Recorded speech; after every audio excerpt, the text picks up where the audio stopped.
और अगली बड़ी खबर है पूर्वी लद्दाख सेक्टर से, जहां पर भारत और चीन के सैनिकों की जो डिसएंगेजमेंट है वो शुरू हो गई है। दोनों पक्षों के बीच हुए समझौते के अनुसार यह कदम उठाया जा रहा है। पूर्वी लद्दाख सेक्टर में डेमचोक और देप्सांग मैदानों में 2 बिंदुओं पर सैनिक पीछे हट रहे हैं। ये इस वक्त की बहुत बड़ी खबर आ रही है। अस्थायी टेंट्स को हटाया जा रहा है। जून 2020 में गलवान घाटी में हुई भीषण झड़प के बाद दोनों एशियाई देशों के बीच संबंध तनावपूर्ण हो गए थे। अब इस समझौते से भारत और चीन की सीमा पर टकराव खत्म होने का संकेत मिल रहा है। बड़ी जानकारी इस वक्त सामने आ रही है।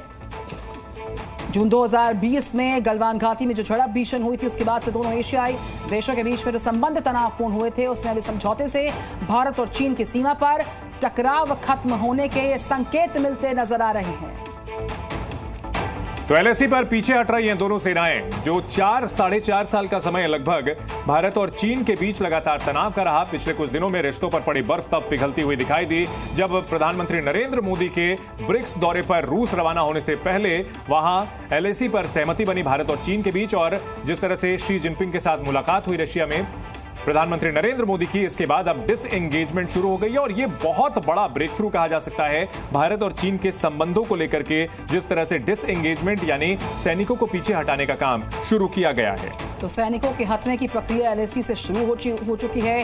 पूर्वी लद्दाख सेक्टर में डेमचोक और देप्सांग मैदानों में 2 बिंदुओं पर सैनिक पीछे की तरफ हट रहे हैं। अस्थायी टेंट्स जो हैं उनको हटाया जा रहा है। और साल 2020 की बात है, जून के महीने में जब गलवान घाटी में भीषण झड़प हुई थी, उसके बाद से दोनों जो देश हैं उनके बीच संबंध काफी तनावपूर्ण हुए थे। और अब ये बड़ी खबर, जहां पर एलएसी पर सैनिकों के हटने की प्रक्रिया की शुरुआत होती हुई।